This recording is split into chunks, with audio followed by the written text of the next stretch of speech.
Irmãos e amigos, saúdo a todos com a graça e a paz do Senhor. Mais uma vez, motivo de alegria para nós estar aqui reunidos em mais um dia do Senhor para estudar a sua Santa Palavra na nossa Escola Bíblica Dominical da 4ª Igreja Presbiteriana de Garanhuns.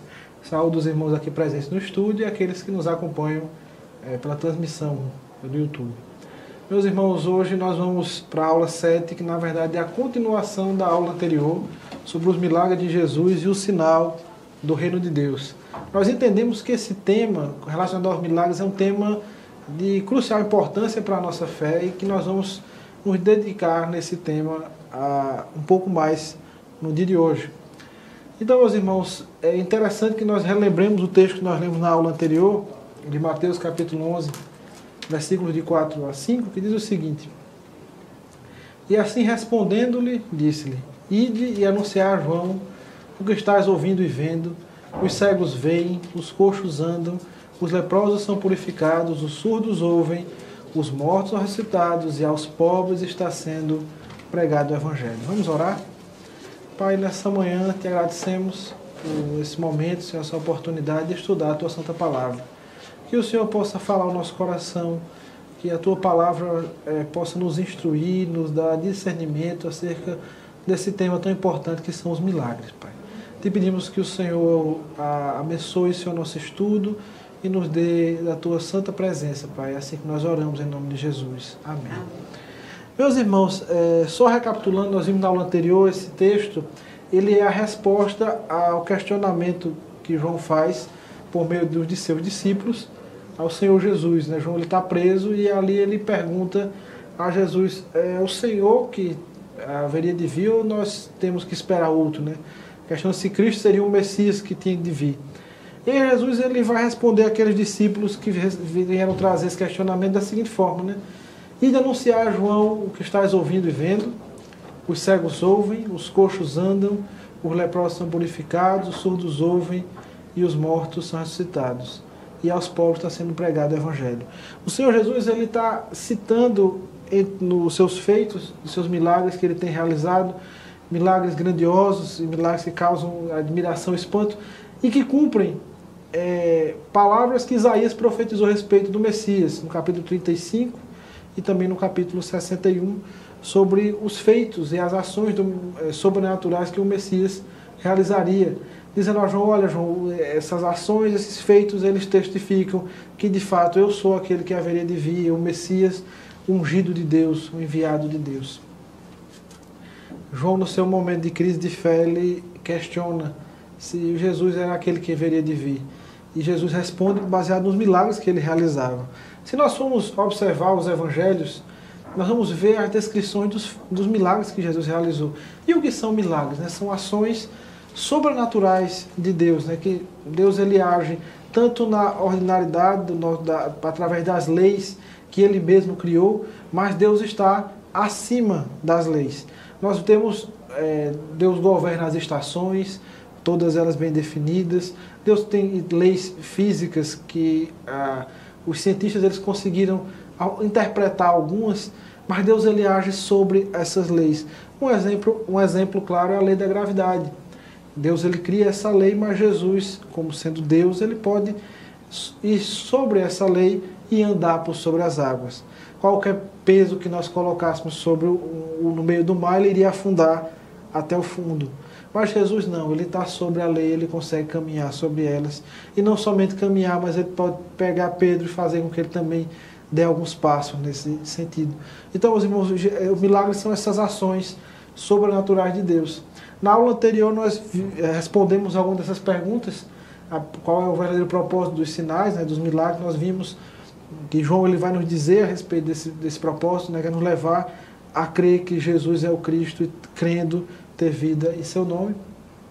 Ele não é apenas um ato de compaixão de Cristo ao sofrimento humano. Ele não se limita a isso, mas ele tem alguns aspectos mais profundos, né? Os milagres que Jesus realizou, eles trazem consigo alguns significados espirituais importantes, além da compaixão, né? Jesus ele sentia grande compaixão pelas pessoas. Jesus é aquele que olha as multidões e ele diz que elas estão aflitas e exaustas, como ovelhas que não têm pastor. E ali ele cura, ali ele multiplica pães, ali ele faz muitos atos compadecendo-se delas, mas não somente isso. Nós também vimos isso na aula anterior. E nós vimos que esses sinais, esses milagres, eles têm um sentido mais profundo. Eles estão relacionados à própria identidade de Cristo como Messias. Nós mencionamos isso na resposta que Jesus dá a João Batista. Mas Jesus diz assim, categoricamente, que se ele expulsa demônios pelo dedo de Deus, o reino é vindo, né? Então esses milagres, eles são um anúncio da chegada desse reino, que já é e também, mas ainda não é plenamente manifesto. E hoje nós vamos entender o seguinte: como é que nós podemos compreender os milagres hoje? Essa será a nossa pergunta que nós responderemos hoje na nossa aula. Nós vimos, meus irmãos, no Evangelho de João, qual o propósito dos milagres de Jesus. Esse propósito está aqui registrado em João capítulo 20, 30 e 31. Na verdade, fez Jesus diante dos discípulos muitos outros sinais que não estão escritos nesse livro. Estes, porém, foram registrados para que creiais que Jesus é o Cristo, o Filho de Deus, e para que, crendo, tenhas vida em seu nome.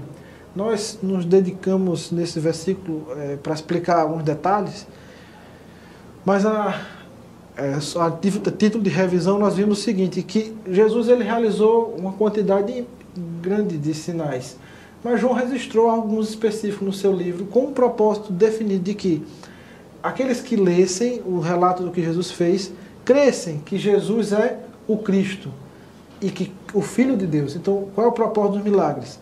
Crer que Jesus é o Cristo. Mas esse é um propósito evangelístico, mas também tem um propósito pastoral nisso, para que, crendo, tenhas vida em seu nome. O ato inicial de crer em Cristo, mas esse crendo é o ato de fortalecimento da fé dos crentes. Então, os milagres, eles têm esse duplo propósito, eles levar a crer, mas também fortalecer a fé dos que já creem. Mas que crê em quê? Crê na preciosa verdade de que Jesus é o Cristo. Jesus é o Messias enviado por Deus. E a partir de crer nessa verdade preciosa, crer que Jesus Cristo é o Filho de Deus, nós podemos, assim como João fala no seu Evangelho, a todos os que nele creem, Deus deu o poder de serem feitos filhos de Deus. E ao crer e nos tornar filhos de Deus, aqui nós podemos ter vida em seu nome, ou seja, uma vida eterna. Aquele que crê em Cristo já tem a vida eterna. É isso que João nos diz. Nós temos essa vida eterna, já temos, e ela será plenamente manifesta no retorno bendito do Senhor Jesus e na instauração dos novos céus e nova terra. Então, meus irmãos, é fundamental que nós compreendamos isso.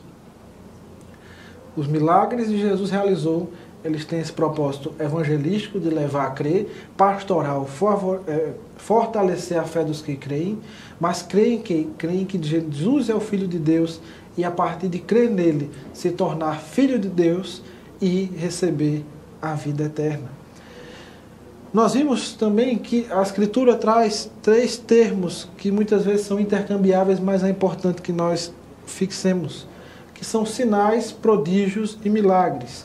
Então é interessante nós frisarmos a distinção entre esses 3. Eles têm sentidos distintos, mas às vezes, a depender da passagem, nós temos os 3 simultaneamente. Como nós vamos ver mais adiante. Então os sinais, eles apontam para um significado espiritual do acontecimento, ou seja, não se trata apenas de um ato poderoso, mas de algo que carrega uma mensagem. É uma ação de Deus que traz consigo uma mensagem, ou para validar a mensagem apostólica, como isso aconteceu muito no início da igreja. Temos também os prodígios, que são ações que trazem um aspecto de maravilha, espanto e admiração nos que ouvem daquele fato. Por exemplo, nós citamos na aula anterior o fato de Ananias e Safira, né, eles terem morrido depois de terem mentido contra o Espírito Santo. Eles vendem uma propriedade, dizem que venderam por X, e sendo que tenham vendido por um valor maior, e aí eles ofertam aquele valor para usar diante dos apóstolos, né, para suprir a necessidade da igreja. Mas eles mentiram ali, eles disseram que venderam por valor, mas venderam por mais para guardar um pouco para si. Então ali eles caem, primeiro Ananias, depois Safira, e caem mortos. Então aquele prodígio ali, ele causou espanto e maravilhamento e admiração, resultando em temor diante de Deus, né, da seriedade. Esse ato na Ananias e Safira é um prodígio. Isso. Porque ele vai dizer, o texto diz assim, um prodígio não deixa ninguém diferente. Ele abala, impressiona e desperta reverência dentro do poder divino. Nesse caso, não é um milagre. Não, interessante foi um prodígio, né?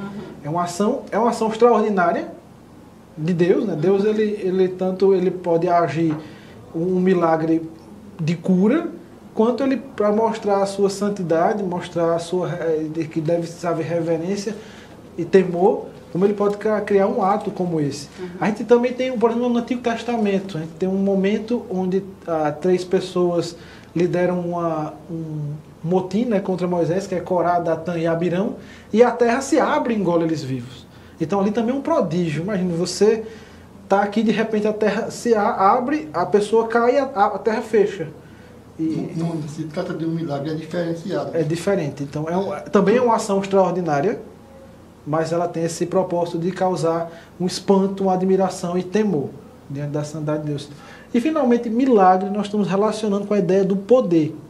Os milagres, eles manifestam a força sobrenatural de Deus atuando sobre doenças, espíritos malignos, a própria natureza e até a morte. Como no caso de Jesus, ao ressuscitar Lázaro, Paulo, quando ele ressuscita Eutico, né, que cai do andar onde ele estava pregando. Então são ações que contrariam até a morte, né, que é a única certeza que os homens têm, é que um dia o nosso corpo morrerá, mas nós servimos a um Deus que tem todo o poder, inclusive sobre a morte. E aqui um texto que relata no início da igreja, né, todos esses fenômenos acontecendo. O texto começa, Atos 5, 12 a 16. Muitos sinais e prodígios eram feitos entre o povo pelas mãos dos apóstolos, sinais e prodígios. E costumavam todos reunir-se de comum acordo no pórtico de Salomão.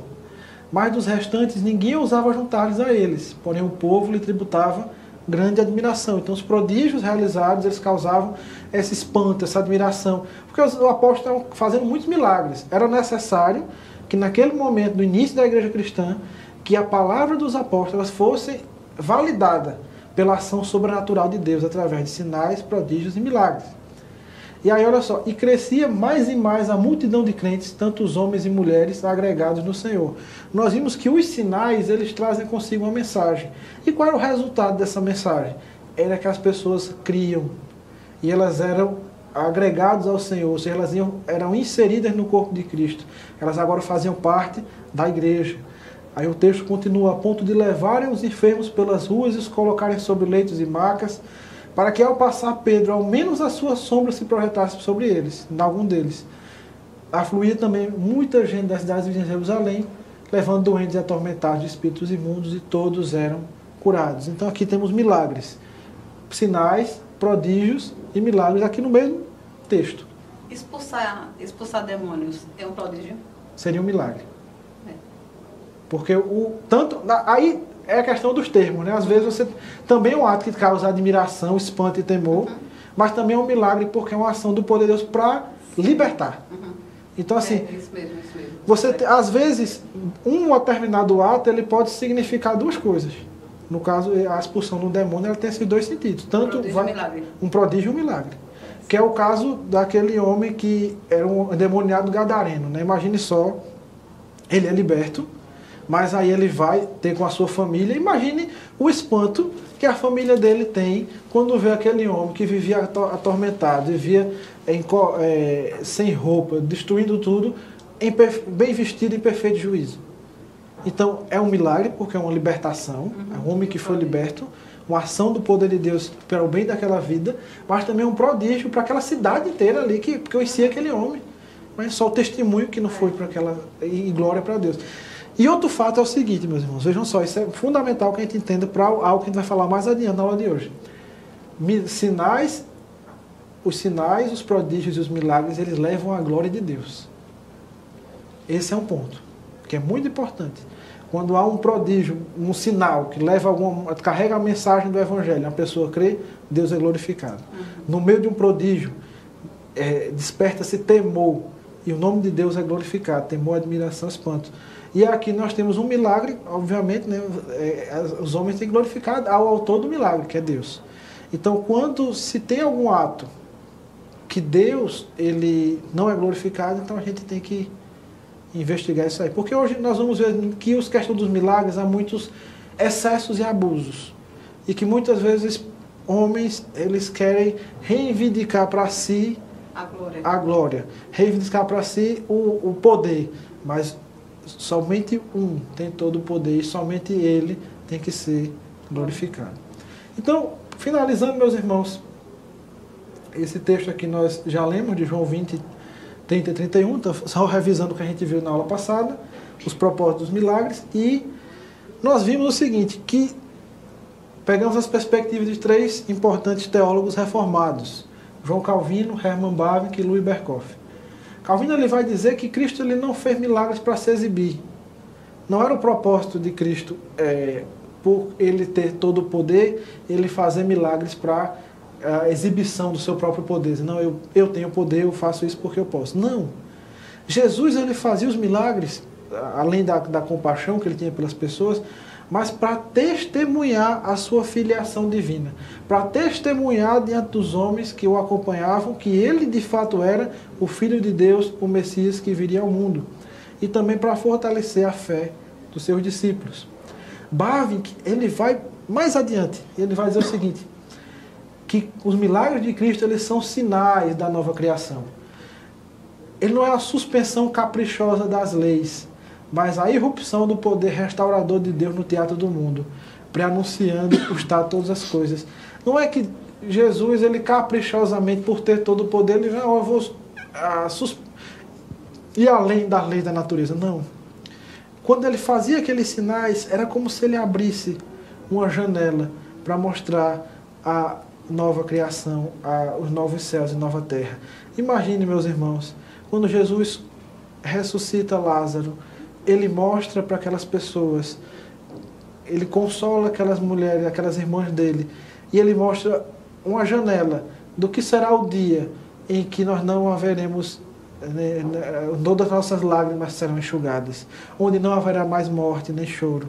Quando ele curava aqueles enfermos e atormentados de espírito, ele abriu uma janela para mostrar para eles como será perfeito o dia dos novos céus e nova terra, onde não haverá mais luto, nem pranto, nem clamor, nem dor, porque as coisas antigas já passaram. A ressurreição de Lázaro aponta para a eternidade. Aponta. Porque Lázaro, ele ressuscita, porém torna a morrer. Mas aquela ressurreição ali, aquele ato ali, é como Jesus disse assim, olha, eu estou mostrando para vocês. Vocês estão alegres porque esse homem ressuscitou? Muito maior alegria será quando ele não precisar morrer mais. Quando nós não morreremos mais, porque haverá vida eterna para todo aquele que crê no seu nome. E finalmente Berkhof ele vai dizer o seguinte, vai confirmar, né, os milagres como um selo messiânico, credenciais públicas que Jesus é o Salvador prometido, ou seja, eles autenticam a mensagem e a missão do Messias. Esse propósito de autenticar a mensagem e a missão também é visto nos apóstolos. A igreja estava começando, tinha muita perseguição, tinha muita gente tentando descredibilizar os apóstolos. No dia de Pentecostes, a primeira coisa que alguns líderes religiosos falaram, que eles estavam embriagados. E aí, Pedro, não, ninguém está aqui embriagado não, aqui nós estamos cheios do Espírito Santo. E aí os milagres, eles validavam o que os apóstolos falavam. Tinha esse propósito. Mas vamos agora tratar do ponto da nossa aula de hoje, que são os milagres hoje. Meus irmãos, lembramos do que o autor de Hebreus fala. Jesus Cristo é o mesmo ontem, hoje e o será eternamente. Jesus, ele tem poder, Deus ele tem poder para fazer qualquer tipo de milagre. Nós não podemos limitar o poder de Deus e as suas ações. Não podemos colocar Deus dentro de uma caixinha e limitar de acordo com a nossa forma de pensar. Não. Mas nós temos que entender a forma que Deus age e como é que a gente deve entender os milagres hoje. Primeiro ponto, é fundamental compreender os milagres da perspectiva bíblica como manifestações do reino que já chegou em Cristo, mas ainda não é em plenitude. Nós vivemos um momento teológico que os teólogos chamam de já E ainda não. O reino de Deus já existe porque Cristo já reina. Ele está assentado à destra da majestade nas alturas, como diz o autor de Hebreus. Mas ele ainda não está plenamente manifesto, porque na sua segunda vinda ele fará isso. Ainda existem alguns inimigos a serem vencidos. O último inimigo a ser vencido será a morte. E aí esse reino não será plenamente manifesto. Mas Jesus vai dizer aos seus discípulos que à medida que eles seguirem, pregai que está próximo o reino dos céus. Curar enfermos, ressuscitar mortos, purificar leprosos, expelir demônios. De graça recebeste, de graça dai. Ou seja, Jesus está dizendo que esses milagres, eles são um sinal do que o reino está presente. Ali os discípulos estavam com o rei. O rei estava ali, o reino estava ali, e quando eles anunciavam o reino, esses atos milagrosos eles aconteciam. Então hoje nós entendemos que nós vivemos esse momento de um reino que já porém ainda não plenamente manifesto. E os milagres, eles são um sinal desse reino já presente. E aí, meus irmãos, milagres, eles são fatos que despertam a atenção, despertam o interesse das pessoas. Jesus vai dizer que muitos o seguiam pelos milagres que ele realizava. Muitos o seguiam pelo pão que ele multiplicava. Mas nós temos que entender que, infelizmente, no meio da cristandade, existem muitos abusos envolvendo a questão dos milagres. Olha só, há quem busque apenas os milagres e não o Senhor dos milagres, ainda que transforma o extraordinário de Deus em entretenimento religioso, esquecendo-se de que a fé não deve ser firmada em manifestações, deve ser firmada em manifestações, mas na palavra de Deus. Meus irmãos, nós vivemos um contexto evangélico, onde há linhas teológicas, principalmente voltadas para a teologia da prosperidade, onde eles vão dar ênfase à manifestação exterior e não o foco no Deus da palavra, no Deus que se revela por meio da sua palavra. Não sei se ainda existe, mas havia um programa de uma igreja neopentecostal famosa no Brasil, que era o Show da Fé, onde havia o tempo todo milagres acontecendo. Ou seja, os milagres, não sabemos se de fato eram, mas se tornou um entretenimento religioso, onde mexia com o sentimento das pessoas. Porque imagine só, uma pessoa passando por um momento de fragilidade, de problemas de saúde, problemas psicológicos, ela vai correr atrás dessas coisas. Mas o milagre por si só, ele não resolve. O que resolve é o encontro com Deus, o que realiza os milagres. Então, esses líderes religiosos que utilizavam de milagres ou falsos milagres para atingir seus propósitos, eles não glorificavam a Deus, porque agora era para eles mesmos. E aí nós entendemos o seguinte, que a nossa fé, ela deve ser firmada não nos atos exteriores, mas no Senhor que realiza os milagres. Não em manifestações, mas na palavra de Deus. Paulo vai dizer em 2 Coríntios 5, 7, que vai dizer, visto que andamos por fé e não pelo que vemos. Meus irmãos, é muito mais difícil para nós continuar crendo em Cristo sem ver nada. Passando por dificuldade, mas permanecendo fiel, permanecendo crente, permanecendo firme, do que você vendo finais exteriores e colocando a sua fé naquilo ali. Então, temos que ter muito cuidado. Deus, ele age, nós não podemos de forma alguma limitar o poder de Deus, porque Deus é soberano, mas temos que ter cuidado porque, infelizmente, no cristianismo ainda há algumas vertentes que têm abusado e levado em excesso a questão dos milagres. Eu queria trazer um exemplo claro, bíblico, porque, por exemplo, se você pega a teologia da prosperidade, ela vai dizer que se você está passando dificuldade financeira, se você está passando por enfermidade, há um pecado na sua vida. Há algo que está errado ali. E que vão trazer todo tipo de argumento. Mas eu queria trazer para vocês 3 exemplos de homens de Deus que tiveram que conviver com enfermidades. Que tiveram que faziam milagres, mas tiveram que lidar com enfermidades na sua vida. Então nem todos serão curados, meus irmãos. Então as pessoas não podem pegar o poder de Deus e querer usar ao seu próprio prazer, como muitos hoje assim querem fazer. Por exemplo, imagine o apóstolo Paulo, homem de Deus, grande evangelista, escritor, inspirado por Deus para escrever diversas epístolas da Escritura Sagrada, que curou pessoas, ressuscitou Eutico.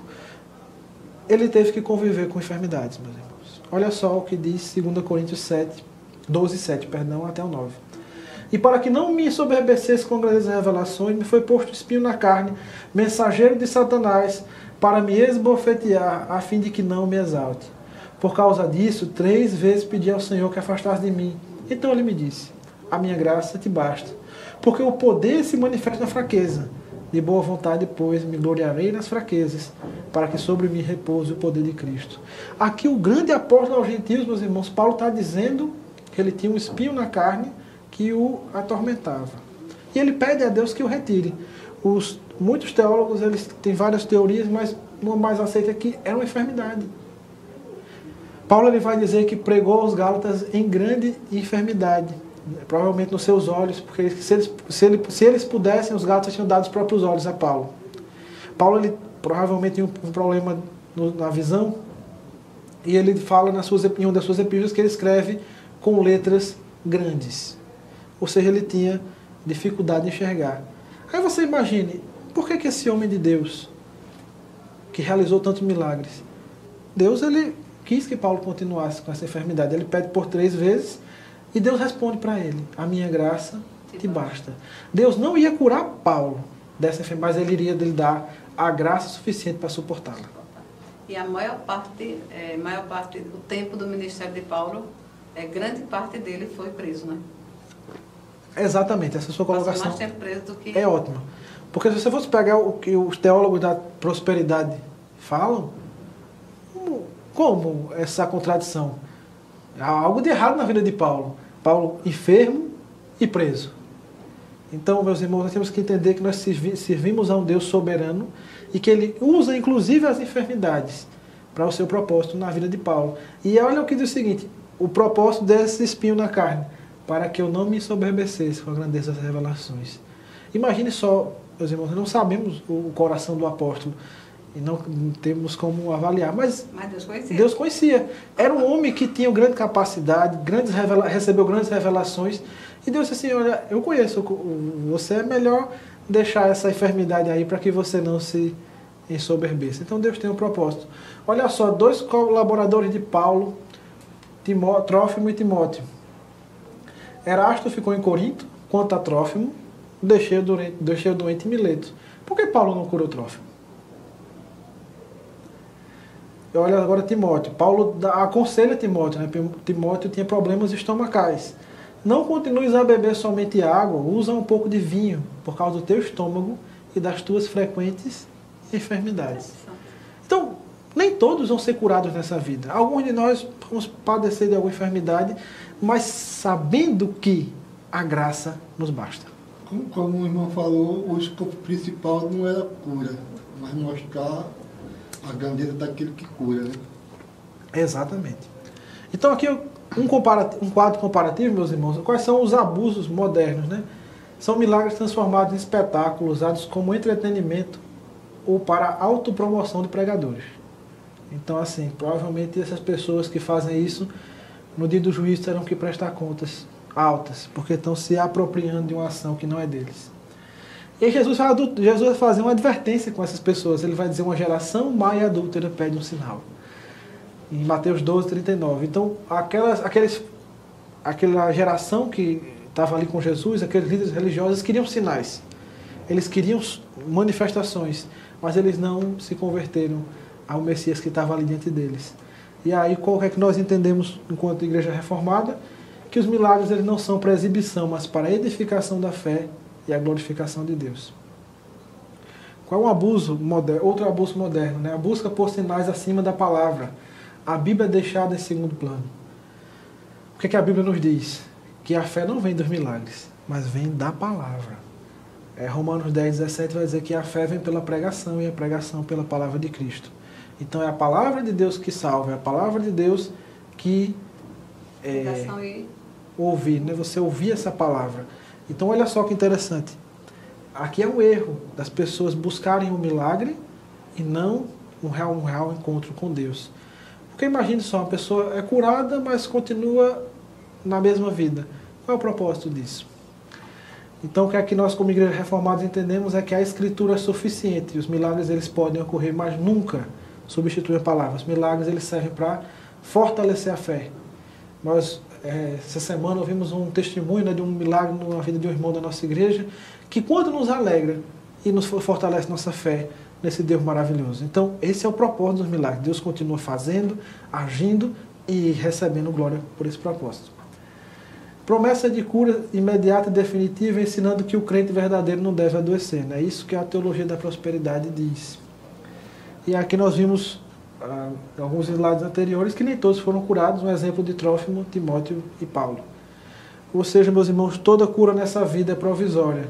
E a cura final definitiva será no céu, novos céus, nova terra. Portanto, meus irmãos, outro ponto é que aqueles que da teologia da prosperidade e demais semelhantes, eles vão dizer que os milagres eles são garantia de uma vida próspera e sem sofrimentos. Já Paulo ele vai ensinar que nessa vida sofremos e gememos, aguardando a redenção do corpo. Nós, como igreja reformada, temos que entender que a cruz precede a glória. O cristão é chamado a perseverar em meio às aflições. Outro abuso moderno é a dependência de novas revelações e profetas de sinais. Meus irmãos, isso aqui é uma advertência muito grande. Existem muitos que se autopromovem profetas, apóstolos e querem fazer sinais e prodígios. Entretanto, meus irmãos, Jesus vai nos advertir que nos últimos dias muitos falsos profetas estariam realizando sinais e, se possível, enganar até os eleitos. E aí Deus testifica a mensagem meio de sinais, mas a palavra escrita que permanece como o único meio de fé. A confissão de fé ela ensina que Deus pode agir extraordinariamente, mas sua revelação é completa na Escritura. E, finalmente, outro abuso moderno é exigir milagres como prova de fé ou da presença de Deus. Meus irmãos, nós não devemos provar a Deus. Jesus ele vai dizer, quando ele é tentado por Satanás, Satanás vai dizer assim, olha, leva eles o pináculo do templo, pula daqui, porque a Bíblia diz que aos teus anjos dará ordem a teu respeito, para que te guarde, não tropece nenhuma pedra. Vai dizer, também está escrito, não tentarás o Senhor teu Deus. Mas não devemos provar Deus em maneira nenhuma. E aí, a fé reformada ela vai nos dizer que nós andamos não pela palavra e não pelo que nós vemos. Confiamos em Cristo e não nos sinais. Não devemos tentar a Deus. Esse provar, quando você fala, é não provocar a Deus. Porque provar e vede, quando a gente fala lá em Malaquias, né? Provar e vede. Isso, mas aqui é no sentido de vocês assim, não, eu desafiar Deus, que Deus só vai estar aqui se estiver fazendo uma ação sobrenatural. E aqui olha só aquela advertência que Jesus faz, né? Então, se alguém vos disser, eis o Cristo, ou ele ali, não acrediteis, porque surgirão falsos cristos e falsos profetas, operando grandes sinais e prodígios para enganar, se possível, os próprios eleitos. Então, é possível que falsos profetas operem milagres. Nós vamos tratar esse ponto agora. Vejam só. O anticristo, assim revelado na Escritura, uma pessoa que surgirá em oposição a Cristo nos últimos dias, Paulo vai dizer que o aparecimento do iníquo, né, outro termo para se referir a ele, é segundo a eficácia de Satanás com todo o poder e sinais e prodígios da mentira. Então, o inimigo de Deus ele pode realizar milagres. Ele pode realizar sinais. Olha só o que esse outro texto vai dizer. João ele vai falar em Apocalipse que ele viu, então vi sair da boca do dragão, da boca da besta, da boca do falso profeta, 3 espíritos imundos semelhantes a rãs, porque eles são espíritos de demônios, operadores de sinais. Se dirigem aos reis da terra, o rei do mundo inteiro, com o fim de ajuntá-los para a peleja no grande dia do Deus Todo-Poderoso. Então, o inimigo de Deus, a Escritura vai dizer que Satanás pode se transformar num anjo de luz, né, para enganar as pessoas. Ele pode realizar sinais, ele pode sim realizar pretensos milagres, Porque, vejam só, o que é mais importante? É uma cura física ou a cura espiritual para a eternidade? Espiritual. Então, quantas pessoas eles não atestam que foram curados e por alguma, assim com respeito à crença das pessoas, mas por algum santo, e aí quando eles são curados, eles não glorificam a Deus, eles não se prostram e agradecem a Deus, mas eles atribuem àquele santo, àquela pessoa, e ali eles mergulham ainda mais na idolatria.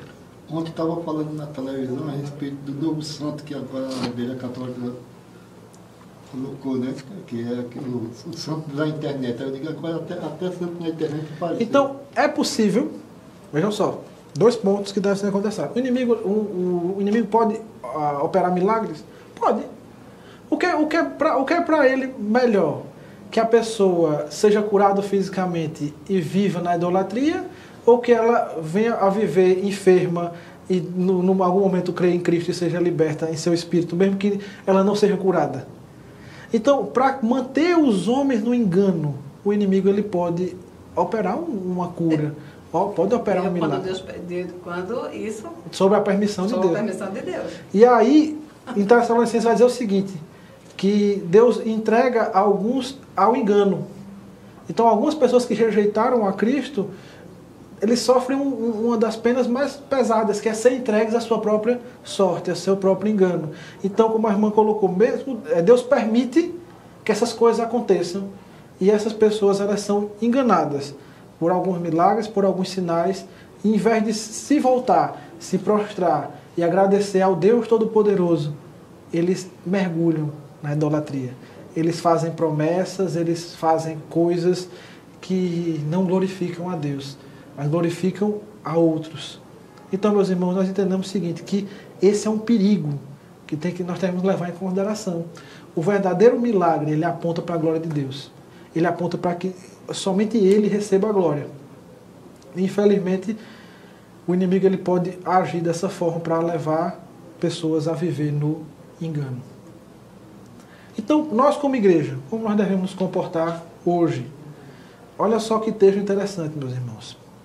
Atos 4, 29 a 30. A igreja em oração, e eles estão orando, né, diante da perseguição que estavam sofrendo. Eles vão dizer, agora, Senhor, olha para as suas ameaças e concede aos teus servos que anunciem com toda intrepidez a tua palavra, enquanto estendes a mão para fazer curas, sinais e prodígios por intermédio do teu santo servo Jesus. A oração da igreja deve ser como essa oração em Atos, capítulo 4. Ousadia na pregação e dependência de Deus em tudo, deixando a Ele a soberania de agir conforme a sua vontade. Orar, meus irmãos, como igreja, para que na dependência dEle, o Evangelho ele seja propagado. E Ele querendo, opere milagres para a glória do seu nome. Eu li ontem um relato do que Deus tem feito, um relato da missão Portas Abertas sobre o que Deus tem feito no Irã. O Irã é um país islâmico, né? República Islâmica do Irã. E ali, meus irmãos, é incrível o que Deus está fazendo ali. O relato deles é que tem surgido igreja, eles chamam de igrejas caseiras, né? Porque não pode ter um templo público, né? A igreja se reúne nas casas, que tem surgido 2 por dia. E tem surgido, sabe como? Algumas pessoas elas têm visões com Jesus. Durante um sonho, sonham com Jesus e vão procurar um crente para explicar o que é aquilo ali. Então imagine só que Deus ele é poderoso para agir dessa forma. Nós não podemos limitar a Deus. Mas nós devemos olhar que quando ocorre uma coisa dessa, quem é glorificado? É Deus. Então olha só, num país islâmico, um país repressor, mas que Deus está agindo ali sobrenaturalmente. Então nós como igreja vamos orar, Deus nos concede ousadia para pregar a tua palavra na tua dependência e conforme a tua vontade. Se o Senhor quiser agir de maneira sobrenatural, estamos à sua disposição. Reconhecendo que Ele é o Senhor, que Ele é soberano, que Ele tem que ser glorificado. E nós como igreja, como devemos agir? Devemos ser um sinal vivo do milagre de Cristo, que é o milagre da salvação. Todos nós, meus irmãos, devemos ser um sinal vivo para essa terra de que Deus operou um milagre na nossa vida. Além dos milagres, tantos outros milagres nós podemos testemunhar. Como eu comentei do irmão da nossa igreja, que tem um testemunho essa semana, um milagre que Deus operou. Mas olha só, Mateus 5,16 vai dizer o seguinte: assim brilhe também a vossa luz diante dos homens, para que vejam nossas boas obras e glorifiquem ao Pai que está nos céus. Isso significa que assim como os milagres de Cristo foram sinais visíveis do reino, a nossa vida e o testemunho da igreja devem ser sinais concretos da presença de Deus no mundo. Nós somos milagres, irmãos. Nós estávamos mortos nos delitos e pecados, mas Ele nos deu vida. Quantos de nós não podemos testificar o que Jesus fez na nossa vida? Então, assim sendo, nós também temos que ser um sinal de Deus para esse mundo. A nossa vida, nossas boas obras, para que as pessoas vejam e glorifiquem a quem? A nós? Não. Glorifiquem a vosso Pai que está nos céus. O foco é sempre glória para Deus. Em resumo, os milagres foram sinais da chegada do reino, mas nunca substituíram a centralidade da palavra. Nem todos foram curados, nem mesmo os apóstolos. Toda cura nessa vida é provisória. Nós seremos plenamente curados, meus irmãos, de todas as enfermidades e mazelas que nós vivemos aqui na eternidade. Nossa fé deve estar firmada em Cristo e não em sinais. Deus continua agindo perfeitamente, mas sempre conforme a sua vontade soberana. A igreja de hoje deve orar como a igreja primitiva, ter ousadia na pregação e dependência de Deus. E agora, para finalizar, eu queria ver com vocês o que é a Confissão de Fé de Westminster, né, um documento de fé muito importante para as igrejas reformadas. Ele fala a respeito dos milagres. Olha só, no capítulo 5, na seção 3, falando sobre a providência de Deus, a Confissão de Fé declara: Deus, em sua providência ordinária, faz uso de meios. Todavia, Ele é livre para operar sem eles, acima deles e contra eles, segundo o seu beneplácito. Olha que interessante, meus irmãos. Eu estava pensando justamente nessa questão. Deus, em sua providência ordinária. Por exemplo, Deus, ele, na ordinariedade da nossa vida, Ele utiliza meios para suprir nossa existência. Deus provê oxigênio para nossa respiração, Deus provê luz, Deus provê uma posição que a Terra está em relação ao Sol, tudo para que ocorra para a nossa existência. São meios que Ele propôs. Ele colocou o trabalho nas nossas mãos para suprir comida para a nossa mesa. É Ele que nos dá forças para que nós consigamos nos manter. Então tudo isso ordinariamente. Mas Deus, Ele pode agir extraordinariamente. Ele pode operar sem os meios, acima dos meios ou sobre eles e contra eles, segundo a sua boa vontade, seu beneplácito. E aqui eu trouxe alguns exemplos. Exemplos da operação, da ação de Deus sem os meios. Olha só, o maná. Deus alimentou aquelas pessoas de um alimento que Ele mandou sem que eles precisassem fazer nada. Olha só o texto. E quando se evaporou o orvalho que caía na superfície do deserto, restava uma coisa fina semelhante às camas, fina como a geada sobre a terra. Vendo os filhos de Israel, disseram uns aos outros: que é isto? Pois não sabiam o que era. Disse-lhe Moisés: esse é o pão que o Senhor vos dá para alimento. Então Deus, ele pode operar sem os meios. Eles estavam no deserto, não tinha como plantar, não tinha como fazer nada ali. Então Deus, eu mando o pão, eu mando o maná. Então Deus, ele pode agir sem os meios. E olha só, Deus pode operar acima dos meios. Olha só, Deus promete a Abraão e Sara que eles vão ter um filho. Só que Abraão e Sara já eram idosos. Sara vai dizer ao anjo do Senhor que visita eles que ela já era idosa, que já tinha passado até o seu período menstrual, o seu período que ela tinha fertilidade. E ela ri em espírito, não é? Ela ri. Ela ri porque ela diz: olha, não é para mim não. Isso aqui silêncio, ri em silêncio. E olha só o que Deus vai fazer, né? Ele vai acima dos próprios meios naturais. Visitou o Senhor a Sara, como lhe dissera, e o Senhor cumpriu o que havia prometido. Sara concebeu e deu à luz a um filho, do filho Abraão na sua velhice, no tempo determinado que Deus lhe falara. Deus também ele age contra os meios. Imagine só. O que é natural? Se você lança alguma coisa no fogo, é aquela coisa se queimar. Mas Deus, ele está assim, ele pode agir contra aqueles meios. Ali os 3 amigos de Daniel, né, Sadraque, Mesaque e Abednego, eles são lançados na fornalha acesa, 7 vezes aquecida, que matou aqueles homens que lançaram eles. Os homens que lançaram eles foram queimados e morreram. Mas ali, aqueles homens, eles estavam andando livres, desimpedidos, junto com um 4º homem, semelhante a filho dos deuses, é o que diz o rei. Ajuntaram-se os sátrapas, os prefeitos, os governadores e conselheiros do rei, e viram que o fogo não teve poder algum sobre o corpo desses homens, nem foram chamuscados os cabelos de sua cabeça, nem os seus mantos se mudaram, nem cheiro de fogo passava sobre eles. Meus irmãos, olha o que Deus faz. Deus pode agir contra os meios, ó, nem o cheiro de queimado tinha neles. Nem cheiro de fumaça. De fumaça, nem as suas roupas, não tinha nem um resquíciozinho de que ele tinha entrado por ali. Então, meus irmãos, Deus ele pode agir ordinariamente, que é o que ele age na nossa vida majoritariamente. Deus pode agir sem os meios. Imagina só, Deus ele é aquele que pode... é uma passagem que eu acho muito interessante, porque Israel estava passando por um período de grande fome, onde eles vendiam uma cabeça de jumento por um preço elevado. Eles estavam passando muito aperto, e aí o profeta ele vai dizer, olha, amanhã isso vai mudar. E aí um comandante do rei de Israel vai dizer assim, olha, nem que Deus abrisse janelas no céu. Isso aí acontecia. Aí o profeta vai dizer, realmente, isso vai acontecer, você vai ver e não vai provar disso. E aí ocorre que no dia seguinte, uns leprosos chegam e avisam que o exército inimigo tinha ido embora, deixado um monte de riquezas, eles vão lá, pegam tudo, aquela fome se dissipa e a multidão do povo ela passa por cima daquele homem que estava ali. Ele viu tudo, mas não aproveitou nada. Então, meus irmãos, nós precisamos crer no poder de Deus. Que Deus é poderoso para abrir janelas no céu, se Ele quiser. Ele pode agir sem os meios, acima dos meios e contra os próprios meios. Pode agir com a janela aberta, com a janela fechada, sem janela. Ele faz o que Ele quiser.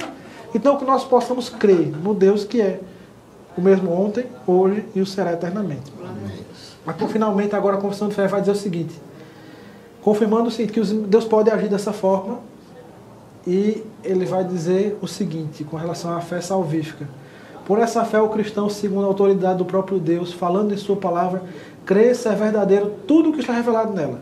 Todos os milagres que Cristo realizou, que os seus apóstolos, que os profetas realizaram, são verdadeiros. E Deus o pode fazer hoje. E age de conformidade com cada passagem especificamente contém, prestando obediência aos seus mandamentos, tremendo ante suas ameaças e abraçando as promessas de Deus para essa vida e para a vida por vir.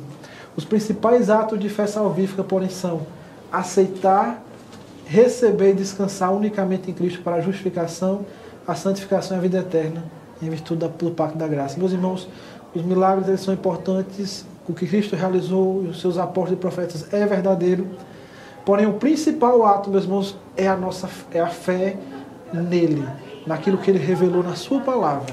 Os milagres eles são importantes para fortalecer a nossa fé, para confirmar a mensagem, mas o principal para nós é crer, aceitar, receber unicamente Cristo para a justificação, santificação e a vida eterna. Meus irmãos, combinando esses dois passagens da confissão de fé, nós temos o seguinte, que os milagres pertencem ao agir extraordinário de Deus, que pode agir sem, acima ou contra os meios ordinários, sempre de acordo com a vontade soberana. Os milagres confirmam a palavra e sustentam a fé, não como base última da fé, que é Cristo, mas como testemunho da veracidade da revelação de Deus.